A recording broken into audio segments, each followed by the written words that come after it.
Hey, everybody. Welcome back to another episode of the Catholic Talk Show. Today, we're going to be settling some debates in the Catholic Church. Believe it. Believe it. That's right. We're talking about the things that creates camps in the church, like Latin Mass, LGBTQ, celebrity exorcists, and so much more. And we are going to settle the debate.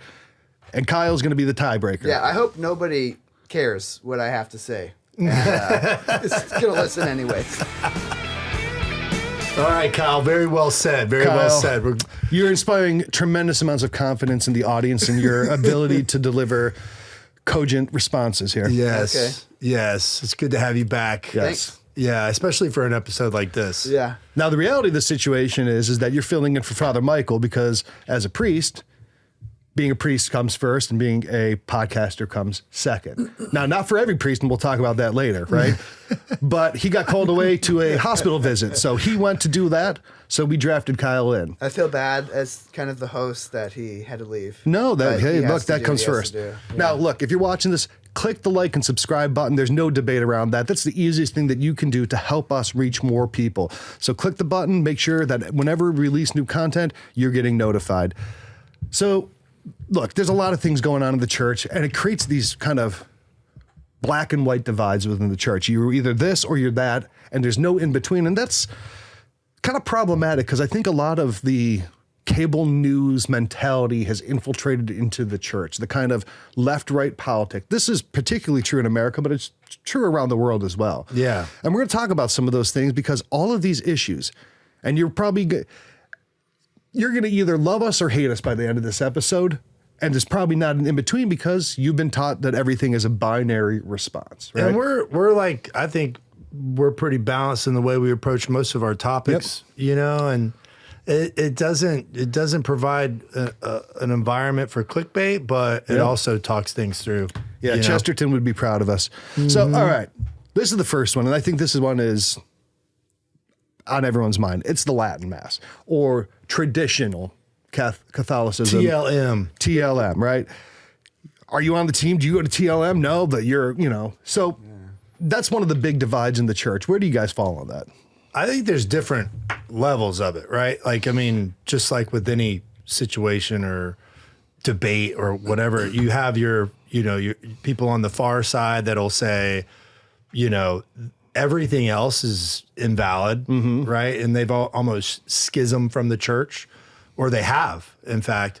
And then you've got your, the affinity of that mass, which is a beautiful mass, has taken such a stance inside of their heart that they literally look down on others that, go to these other masses. It's kind of off-putting, especially as a church where you're supposed to be united as one. But and then, then you have people, I think, that take like a middle ground. It's like, yeah, I went to the mass. It was beautiful. I wish we could have it. We don't. And I'm still Catholic and I don't want to get into all these debates. And then, I don't even know if there's a stance on the other side because I think they're oblivious to it. Oh, like, there sure is. I mean, no, like on the Novus Ordo side where they're like, Novus Ordo is the way. No, you think there isn't? Look at the Bishop of maybe Charlotte, or look at, your friend guy where Peter is, right? I think that's more of a reaction of the behavior of the people than it is the mass itself, because they're never substantiated by the mass. Talk to an older folk who had grown up with it. Like, I grew up with that mass and you didn't know what was going on and I don't want to go backwards to that mass. Gotcha. There's a lot of people like that. Now, I think the way that we can settle these debates is that when we're done with the topic, we just make a vote. Is it good or bad for the church? All right? Yeah. So look, here's the thing about Latin Mass. It is the continuity of the tradition of the church. It's beautiful. The reverence is there. I think that people are properly formed by that Mass and the theology of it. I think that is the Mass, even that Vatican II intended, was much closer to the traditional 1962 Missal than what we have now. Agreed. What's interesting, though, is the people who attend, and I don't know if this is true, but it seems that like there's a lot of feeling around like the emotional impact of it. Well, like I don't want to compare it to like the rock show emotional thing of other churches, but like I don't speak Spanish. I don't go to Spanish Mass. I speak English. I go to Mass in English. Yeah, Bugnini got you brainwashed. No, so I understand that too, and that's what a lot of people would say is like, look, I'm able to get more out of it because it's in the vernacular. But Latin is the language of the church. Vatican II said the Mass should retain Latin. And Latin is a sacred language because the church made it sacred, right? And that you don't get into these kind of mistranslations. You get the same Mass that was said by a saint in 1500 and 1000 and 1943, right? Mm-hmm. So did they speak the language though? Yeah. Have you ever been to a Latin Mass? Yeah, a lot. Yeah. I mean, you're going to get you get the gospel and the homily in English, But, I'm singing in another language that I don't speak. Like, how much does that? What, you never sing Despacito? Like, I don't even know. Like, if I'm saying Living La Vida Loca. I know the words, but then if I'm trying to translate it, I don't know what I'm saying. See, but if you're going every week, you get used to it. Just like anything else, Do you? Yeah, my kids learned Latin in school, and they liked it. Yeah, they really liked Latin. So I think there's a lot of good that it brings to the church. It's the continuity of the tradition of the church. I think you go there, they're young families, they got a lot of kids. Mm-hmm. I think it really encourages reverence and a adherence to church teaching. Yeah. That maybe your standard Novus Ordo parish does not. Mm-hmm. Now the bad side. Now let's give some cons on this. Is that a lot of times I could see that the Latin Mass becomes an identity, not a spirituality. Mm-hmm. It's like, I'm a Latin Masser. Okay, great. That's what I mean by the emotional thing. It's like, this is how I feel. Yeah. But it's like it becomes not something it becomes a camp that you live in. My identity is I go to Latin Mass and I wear, tweed and canvas and have lots of kids. And it becomes more of a statement rather than the spirituality aspect of it. And that's, I think, the danger that a lot of people would say comes with that, because it creates this tribalism, you know, and they say we're better than you, our liturgy's better, we are more adherent Catholics, we're more reverent than you. We're more reverent. Yeah. So somehow we benefit more than you. Right. Can you not be reverent? It's kind of that isn't a Latin Mass. I think you can. Yeah. I mean, I went to a parish in Houston where the pastor, shout out Father Reynolds, the Novus Ordo Mass, I feel like was what it was supposed to be. The candles were still on the altar, incense every Sunday, every Mass. Was that Elizabeth Ann Seton? Yeah, it was prayed with a lot of reverence, and, the kneelers were there. So, I think it's kind of false to say that I do think reverence has a place in the Mass.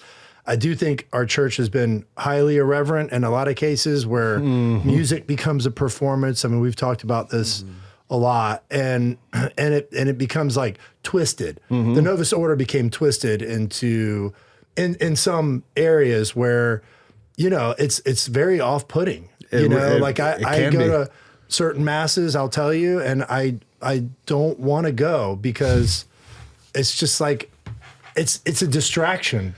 Honestly, like for me, like I have to pray, like, God, please remove this distraction of like this horrible music. Honestly, and these people performing. We have such good priests in this diocese. The guys are they're really great, and their masses, reflect it. And, like I've been to masses where that Beatles song, like Mother Mary Sings to Me, was played. Let It Be? Yeah. That's wild. During communion procession. Yeah. I was like, I was at a mass where they played Hallelujah by Leonard Cohen, and I like that song. It's a great song, beautiful song. Not a church song. Not a church song. Not in any way, shape, or form. Yeah. It's a great song. Yeah, and Jeff Buckley. I think my teenagers, they go to the camps, they listen to all the contemporary Christian songs, and I think it's good for their spirituality. But like when you're doing this with adults and like all this stuff at a mass, it's like, oh my gosh, like the church has such a great tradition of, and again, the continuity there's nothing wrong with it. Right? Well, There's a lot of bishops would say otherwise. I mean, there is a massive effort to squash traditionalism in the church. I wouldn't want to squash it personally, but I'm just not into it. And that's fine. But I think it should be an option for those people who are spiritually benefit from it. Yeah. I don't know. What do they see? What do they see that they see as a problem? Well, I don't know. You'd have to ask them. But what I think they see is compliance, or they see that kind of creating of camp, elitism, maybe creating groups that become outside of the control of Why the not bishop. address that problem instead of trying to tear down the mass? I don't know. I don't get it. That's why God didn't work. make me a bishop. Yeah. But thinking you're better than other people is a very common thing in our society. I Sure mean, is. we built it around how much money we make, where we live. I mean, They'd have to where the cancel kids every go type to of mass because school. people are there. They're just broken people thinking. Yeah, whatever they're thinking. and they're just doing it with a mass, Yep. essentially. I didn't really understand why it was completely removed until people started creating a stink about it, and it's like, Well, Pope Francis kind of, he put something on it, but your bishop has to approve it or something. Yeah, which was ridiculous. And you're not even allowed to publish it in your parish I bulletin. love Pope Right. Francis. Though. that's kind of weird. Yeah, look, I mean, It's I mass loved him. still. Yeah. I thought he was a cool guy. wild. But so let's talk about it. So Latin Mass and tradition at large, a good thing or a bad thing for the church? Tradition's good. And Latin it should Mass be is preserved. good. Absolutely. Yeah, I'm not. but not at the expense of being an asshole about it. Right? Yeah. My opinion doesn't matter. That's- Well, it doesn't good. Well, matter. we're here for a reason. What's your opinion? Like I said, I'm not into it, but if you're into it, whatever. All right, so we got like a 2.5. It's good for the church. All right, now let's flip the coin on this one. So we have those very reverent, very traditional Latin masses, smoke and incense and bells and, tweed jackets with arm patches on the elbows and 9 kids and Sunday dress and all that. Then we have the charismatic renewal movements where you have waving the hands and light shows and, Jesus coming out like Snakes on Very the stage. dramatic. Yeah, Jesus that's- coming out in the Eucharist like Erica Kirk, There she is. There she is, jumping up, right? What's that guy that did the impression of her? Drewski. Drewski. I mean, joking around there. But, Wait, this is bad. yeah, right. Okay. So look, the charismatic stuff like that, though. You ever go to like any of these like Yeah, I went to youth- Franciscan. Oh, well, there you go. Yeah. What's your experience on that? Yeah. Yeah, I didn't. When I went to Franciscan, they were like, "Are you gonna come to the FOP? I think is what it's called, Festival of Praise." And I was like, "What's that?" I didn't Tell know, me more. I didn't know they were charismatic when I went there. Wow. It never came up until then, and I was like, "Wait, you guys are like rolling around, slaying in the spirit and stuff?" They're like, "No," but whatever they're saying. I was like, "Dude, I gotta transfer schools. This is insane." Really? Yeah. So he's a no. No. But then I eventually, we tried it and we used to do like praying over each other and like, like trying to, whatever we were doing, like listen to the Holy Spirit and all that kind of stuff. And a lot of stuff happened. It was very interesting. I can't deny that, like, I grew a lot in my relationship with the Holy Spirit. Yeah. Which was never something I really knew about. Yeah, look, there's a lot. I think a lot of times this is targeted to young people because the older folks think they don't have the attention span and they need the light shows and the flash. But like you said, there is a lot of good that comes out of this. A lot of people get a deeper emotional connection. They get that conversion. They get that community. They get a real love of evangelization. They kind of get lit on fire. Yeah, talk about an emotional Right. thing. Like, so that's going to be abused. Like, 100%. Now that's also the downside is that Right. you take religion and doctrine and theology and a right relationship with faith and you turn it into an emotional response. And there was like elitism within that emotional. Well, there's elitism everywhere. Like, I pray harder, Like- God speaking Yeah, yeah, yeah. more Yeah. to me. Father God is reaching Father out, God. is reaching out to me. But then I was on prayer teams for my household, and like definitely the Holy Spirit would connect with us and with the people we were praying over, because there were things that were said that were just blew my mind. That I could give you an example, but Yeah, do it's it. kind of odd. Yeah, so we were praying over this guy one time. We were on retreat, and I don't want to give an example. Okay. It's too It's very personal. Okay. You know what I mean? Well, so a lot of these, I mean, you'll see these at things like even like Sikh conferences and stuff like that, where they'll have like 40,000 people. They'll have praise and worship, and stuff. Eucharistic adoration. And I think a lot of people are like, wow, this is really powerful. There's a lot of people here. They're all worshiping Christ in the Eucharist. We're all there together. I don't think it's really for me. I don't think I'm the intended audience. Right. But, you know. But you mentioned a good point. Like there is a youthfulness, an energy and youth, a personal connection with Christ, I think is important as you grow older from being a child to have a personal connection with God.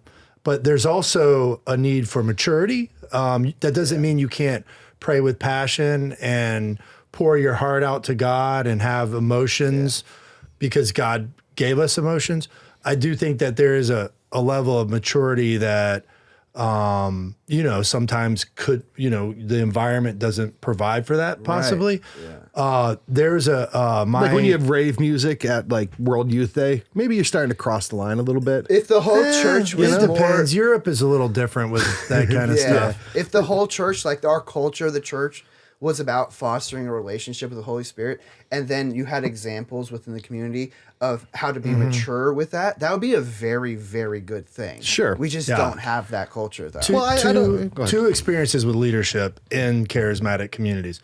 One, when I was marrying Jen, we were engaged and we had to go through this, you know, the process of whatever. Pre-Cana. Yeah, all that.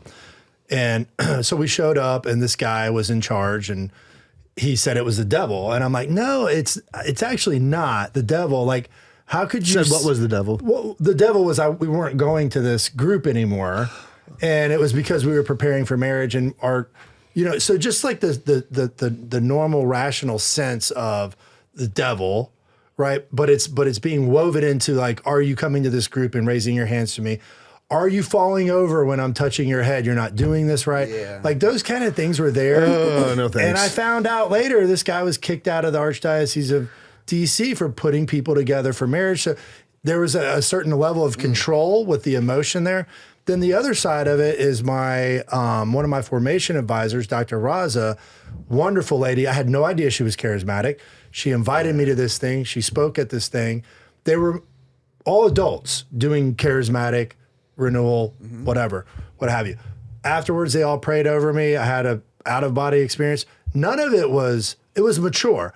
It was not like for the sake of doing that. It was for the sake of God and prayer and growing closer as a community, given their charism of their spirituality. Yep. Right? Like that is the sort of the line that's in the sand that you have to like eventually cross over is to that level of maturity where, you know, you can think rationally. And that's why our church teaches philosophy before you take theology is so you can think clearly, right? Through things that you feel like the Holy Spirit is telling you. I'm so glad you brought that up, that expectation of you will like rest in the Spirit if they lay hands on you or something like that. That was like, there was a lot of pressure for that. It was very odd. And that's not God, right? That's people. It could be, but not all the time. Yeah, if you're not falling over and you have some sort of pressure to fall, that is not from God. Yeah. That is from a community of people that has a charism that wants everybody to fold into it and just kind of march rank and file. Yeah, right? that's going to be a no for me, dog. I'm not into that That's stuff. a no for me too. Yeah. But is there place for it in the church? Done right? Course. Absolutely. Of course. Absolutely. And there's always been a place for it in the church. It goes back to Paul describing some of the stuff as interpreters and these different tongues things. and all that. Yeah. The least of the gifts is tongues. Yeah. Right. And that's... Although, dude, when I see people talking in tongues, I'm like, come on, dude. Like when I see like Paula White and she's like, I'm like, you're just doing vaguely biblical sounding. You are making that up on the spot. Stop it. There was a lady singing in tongues one time at Franciscan, and it sounded like Elvish. Is that what the language is in Lord of the Rings? Yes. It was amazing. But I don't know what it was. From my understanding of speaking in tongues is that you have the ability to speak like a Sumerian or a Roman or a Greek or whatever, or Cyrenian, even a mix of it. Yeah. Well, there's an interpreter. But also there's like Paul mentions, like you're moaning, you're groaning, or whatever. Yeah, but dude, they're just making up shit. I'm sorry. When I see people speaking in tongues, Maybe I'm wrong. God, prove me wrong. They're making that up. It all goes back to what we're talking about with the Latin Mass. I want attention. I'm different. I'm better. Like just our need to be loved gets woven into this relationship with God, so where it's like I know him more, or I'm more charismatic, and it's a very sophomoric, very adolescent spirituality, and it needs to like move across the line into rational behavior. Yeah, I would like to say that when I had my opinion about Latin Mass or this, it's informed by like just a connection with Jesus, like that he cares about me. Yeah. And I've been through that where I'm trying to impress God, those stages with Latin Mass, with being charismatic and trying to impress God. He's like, yeah, you don't have to do that. You could, like, I love you. Regardless, so. But it's a normal human thing. Definitely normal. So, but you got to grow out of it, like you said. Just like with any relationship, it starts, it evolves. Honeymoon phase or something. Yeah. So charismatic renewal, good or bad? I think it's probably not great right now. I think that it would be so fantastic if there was an adult version of it. Like, I think people really, because I think I incorporate it now in my spiritual life, that if people could really understand and comprehend it in a good way, that it would be fantastic. Yeah, because you're really trying to have a relationship with that third person of the Trinity. I think it's, it's just like anything. It's good and bad, but I would say it's a 0.5. Like I've seen it lead people into places that it's like, man, you got it coming to you sooner or later. Can't do this. Yeah, I know a lot of people that have lost their faith because they were gung-ho trying to fit in with this. Yeah, because you lean in so hard. When you get broken. And then they pull you in with the emotional response, and then it just burns away. Yep. Yeah, it's just built on sand. All right, next topic. Celebrity exorcists. Are these good or bad for the church? We all know the answer already.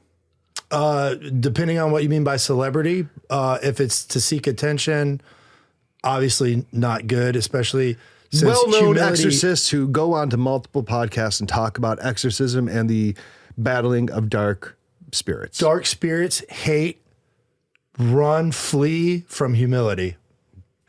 Yeah. Yeah. And absolutely. It's widely known that when you go in front of these forces with humility and call on God and trust and give all of it to him, he takes it. Right? Yeah, he can make that fight. It's like the sex life of a married couple, basically. That's between the couple and God. Like, so between the priest, the person, and God. You just don't. It's not a topic of conversation. Well, but I'm going to counter here. Now, I'm just playing devil's advocate because a lot of these celebrity exorcists, they do warn people about the potential risk of demons. Yep. That's cool. Don't talk about exorcisms. Well, that's part and parcel. Jesus talked about exorcisms. I learned from one of them. He said you gotta fast. If you want to be a tough guy, you're going to have to pray and fast. Yeah, but he talked about exorcisms a lot too. So, I mean, is there a point for these priests to be saying, look, here's the things you need to look at. Here's how demons attack, I think you have to look at it from the standpoint of the church as a whole and putting it out there publicly and whose eyes are going to be on it. Because I do think a lot of people look at it with fascination, and these people aren't even like, they're secular people, they're not like Catholics, they're not Christian, they're secular, they're looking at it with fascination. Yeah, sometimes that can be, but like I learned that as laity, we can exorcise demons with things that we have authority over. And I was going through a lot with my neighbors, and I put the St. Benedict prayer out, or the St. Benedict medals. Yeah. Did you exercise your neighbors? I exercised my property and the things that I owned as per guided by. You got that crazy guy that comes in your house. This who you talking about? That among many other things. Fortunately, we just moved. Yeah, you're moving. But anyways, like that protected, I believe that these prayers that were, exposed to me, I went back to that and said, I'm going to plant these Benedict medals in the corner of my property. I exercise, I use blessed salt, and I do think it protected me. So there are but I think it's the eyes and the ears that is the important thing and hopefully they navigate it. But some people, as you know, and I know, are seem like they're purely in it for the attention. Yeah, because they're going on Sean Ryan's podcast. Yeah. And this guy's like, What was that, Father Ripperger? Yeah, he was on Sean Ryan's podcast. Yeah, so, but maybe. look, now everyone I've known who's ever met Father Ripperger speaks incredibly highly of him. But then here's the downside: is people take any statement by Father Ripperger as if it is, ex cathedra. They're like, well, Father Ripperger says, and so with the fascination around the topic, it creates maybe a undue hierarchy of church teaching. Like Father Ripperger is below the bishops, so you should listen to your bishop first, right? Or you have these celebrity exorcists and they tell you the inside and out and what the demons are saying and what demons are really afraid of. And here's it's what no I real learned benefit to you. What benefit? Yeah. Clickbait, It creates clickbait It's stuff? clickbait, and it Come creates on. a fascination with It evil, creates a fascination. which I think is unhealthy. You know, what's that called? Like tarot. What's that word for it? Like tarot cards and occult. the occult. The occult. Yeah, like it's not the occult, but like people who are interested in the occult certainly want to hear more from. They're drawn to it. Yeah. That's super fascinating. Supernatural. I don't personally find it fascinating. I veer away from the occult. Like, as I am not going to dabble with any of that. I'm not interested in it at all. We wouldn't have you on the show. Yeah. No, I will say this. In the seminary, Bishop Lassard was retired. We as seminarians got a chance to sit with a bishop, talk to them about everything. And this was a curiosity. I think it was a healthy one. And he mentioned that his exorcists were never publicly known. That's what I was about to say, is that every exorcist that's been in this diocese, they do not want you to know that they're And an there's a exorcist. good reason for that. Yeah. Because if you see the exorcist and he's going to eat over at Harry and Sally's house, you're like, oh, well, maybe they got some demonic activity going on over there.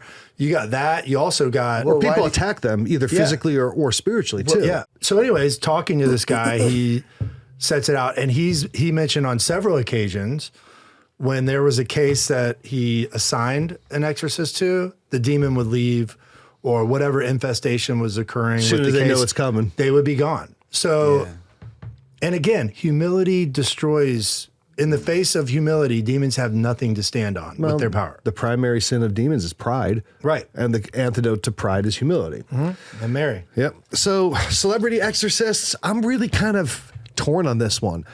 Like, I think it's good to prepare people and teach them about, things of spiritual protection, right? That's a good thing. But when it starts to cross the line into I'm giving you inside baseball what demons are saying, I do not think your average Catholic on the street, whether this is a truly related story or not, or if it's embellished, should be hearing the words of demons that are spoken to exorcists. I don't think that's a good necessary. thing. I'm going to give 2 thumbs down for this one, because God tells us to dwell on things that are good, that are above, that are wholesome, beautiful. He doesn't want us involving ourselves with this. Yeah. What do you think, Ryan? Yeah, I don't think it's a good thing. Yeah, I'm gonna say Using less the of a word good, celebrity, I don't think it's a good thing. Less of a good thing than a bad. Yeah. Yeah. All right. Here's another tricky one.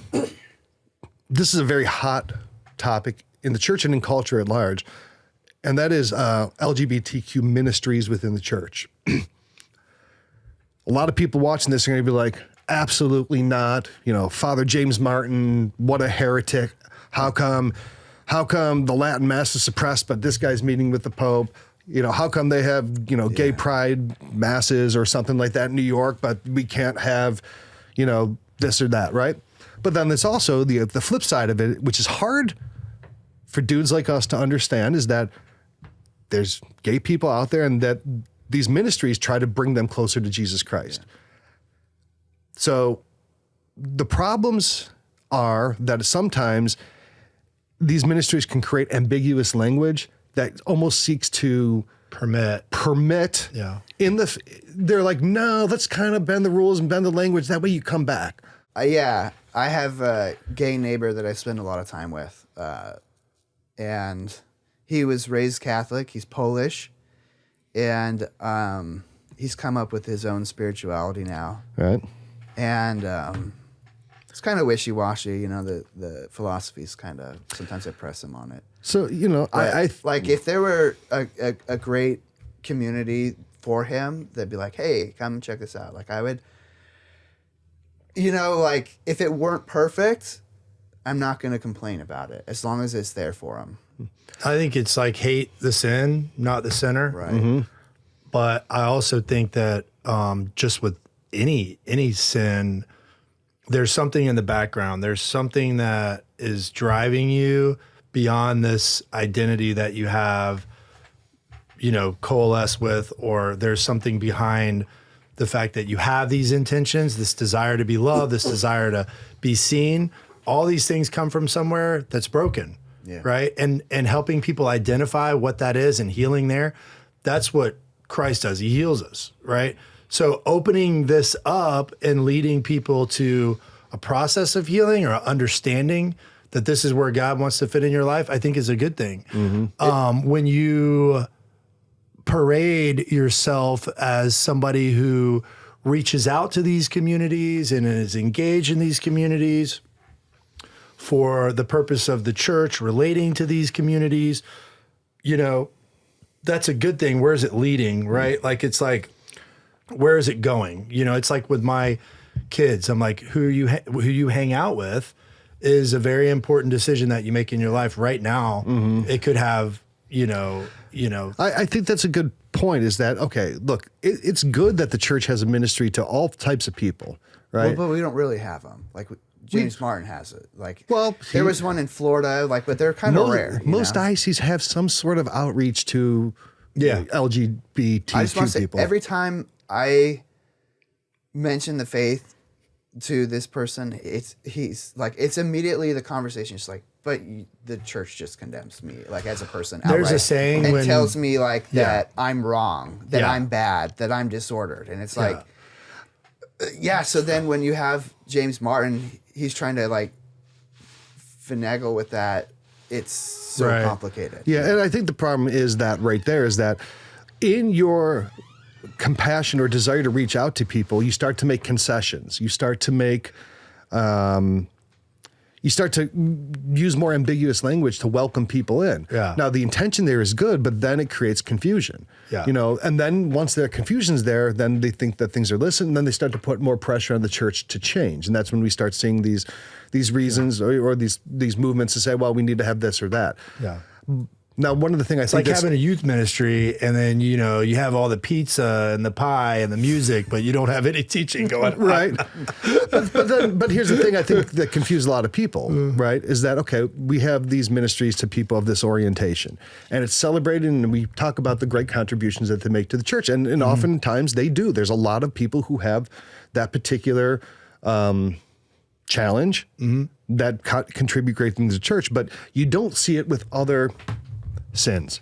Yeah. Like, we don't see, hey, we have a adulterer ministry, and we're here. We're not going away. They should have that, though. Right?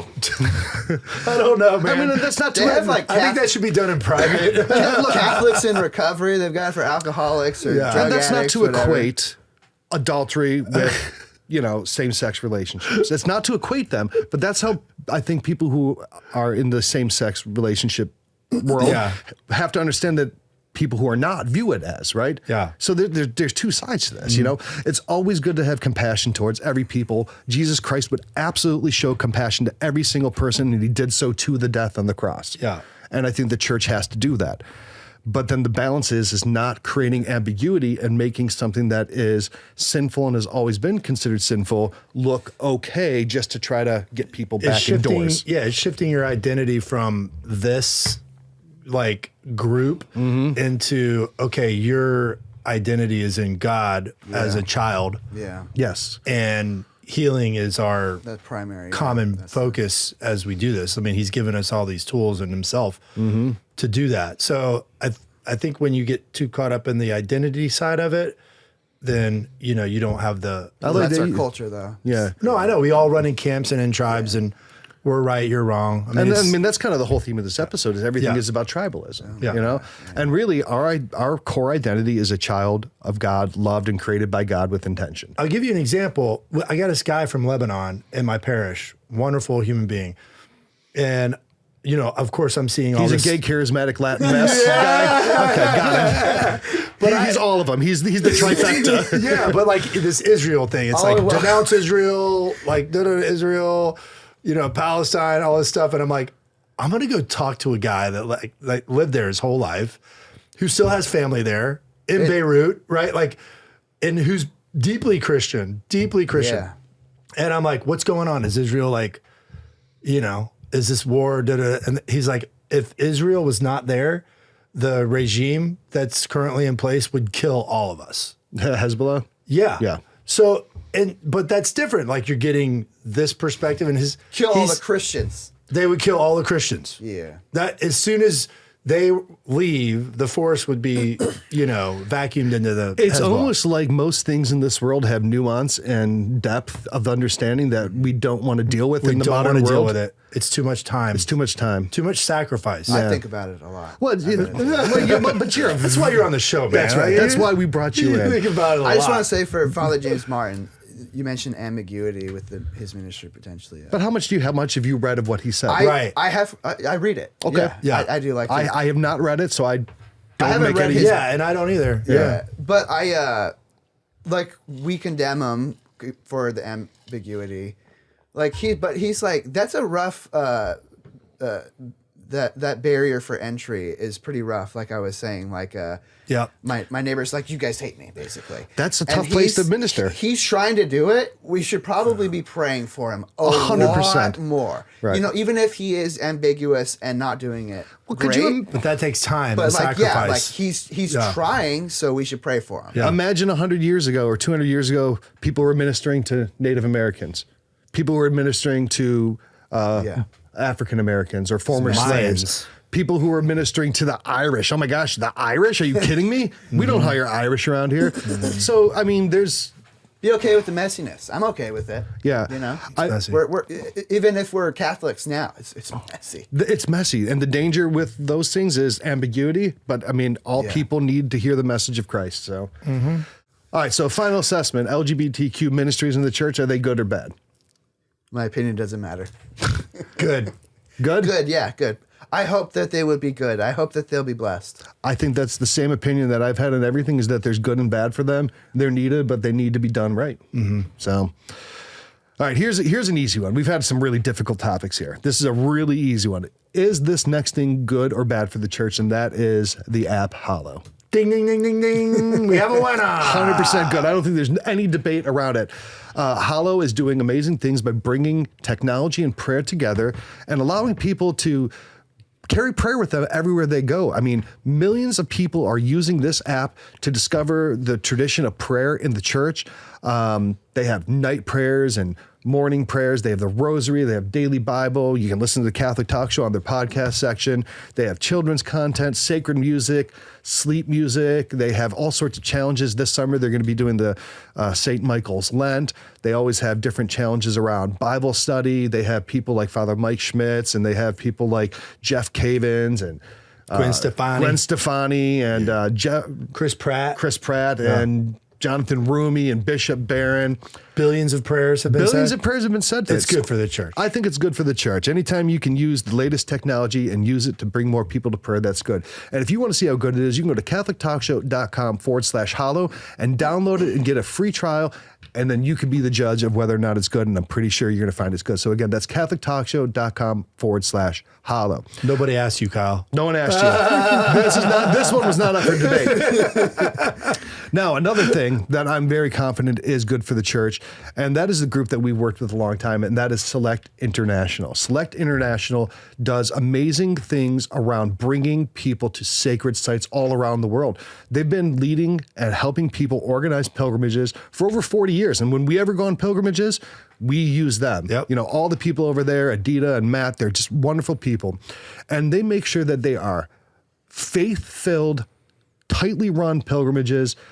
Whether you want to go to the Holy Land or anywhere in Europe and Fatima and Lourdes or Ireland, or you want to go, I mean, we've been to Mexico with them. They have groups go to Turkey and Greece and France and Slovakia. Italy. Italy, Germany. They have it all, right?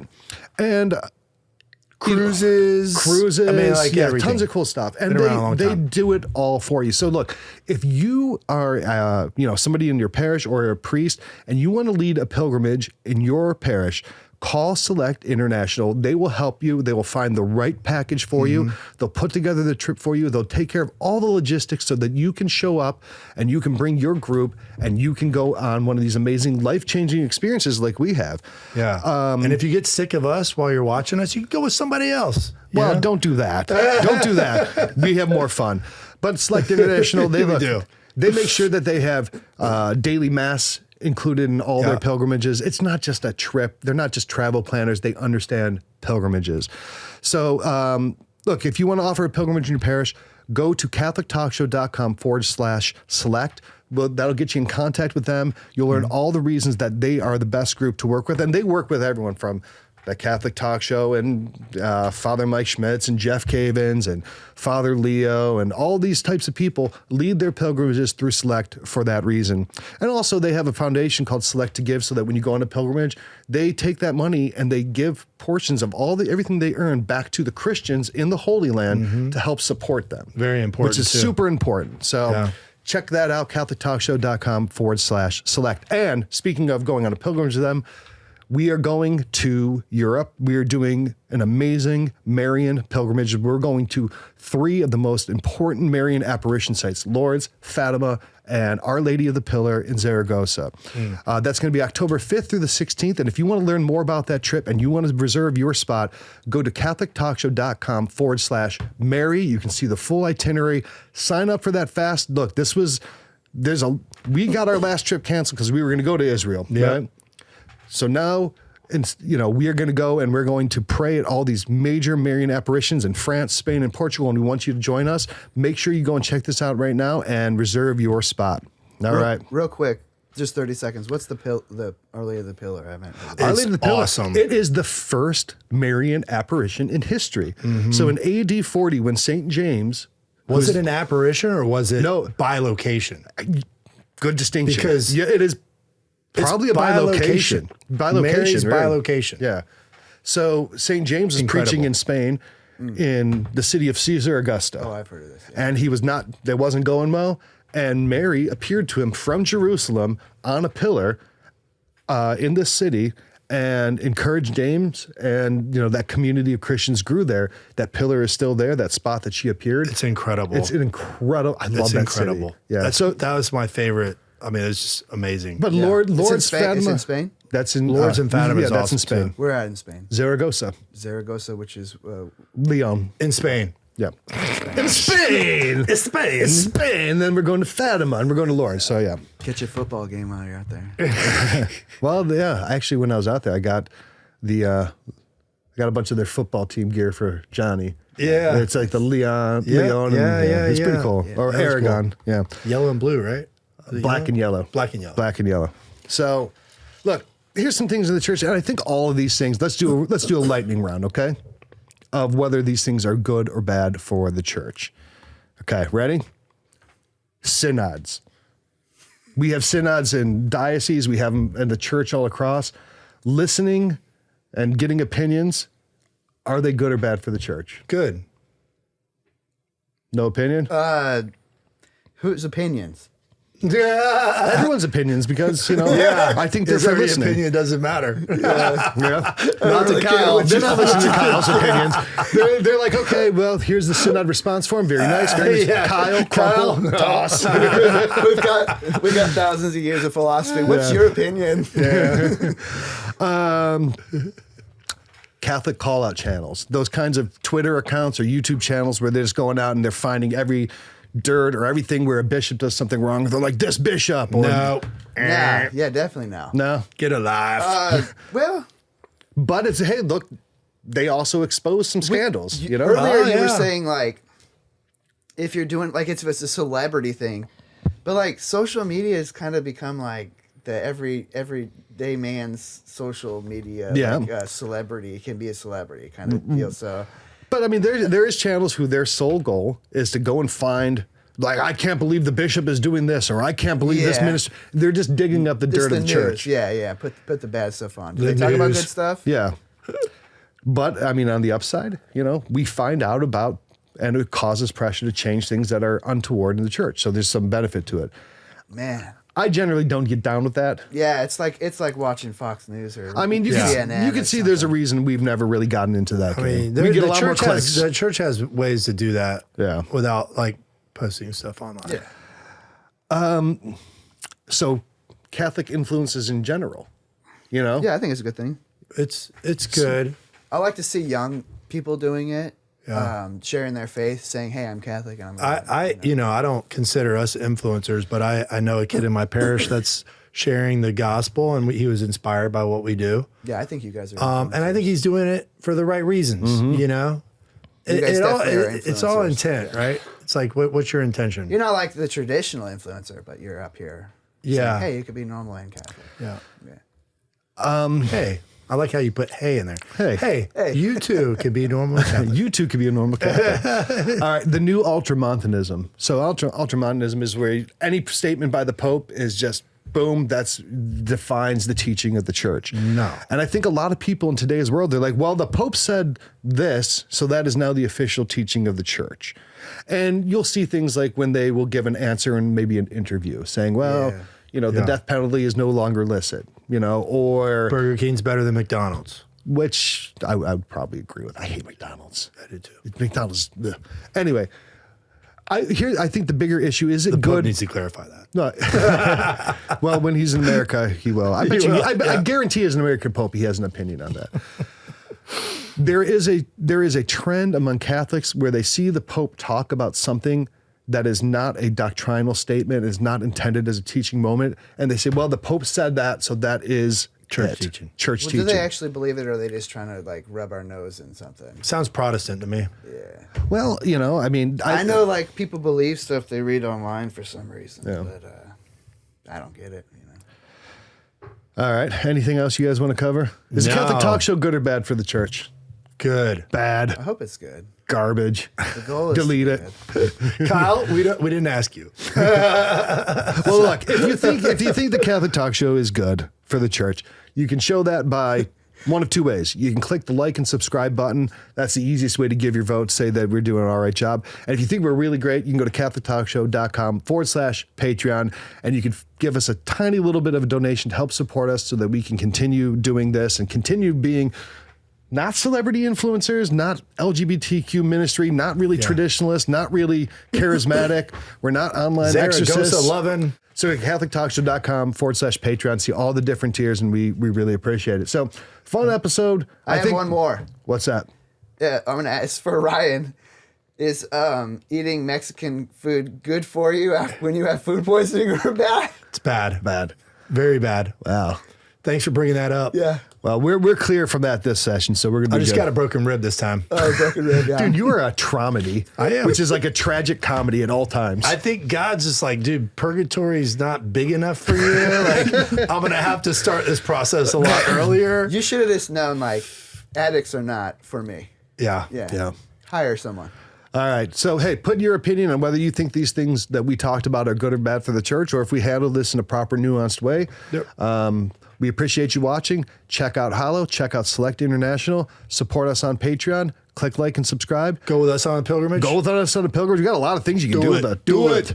CatholicTalkShow.com/Mary. And we'll see you next week.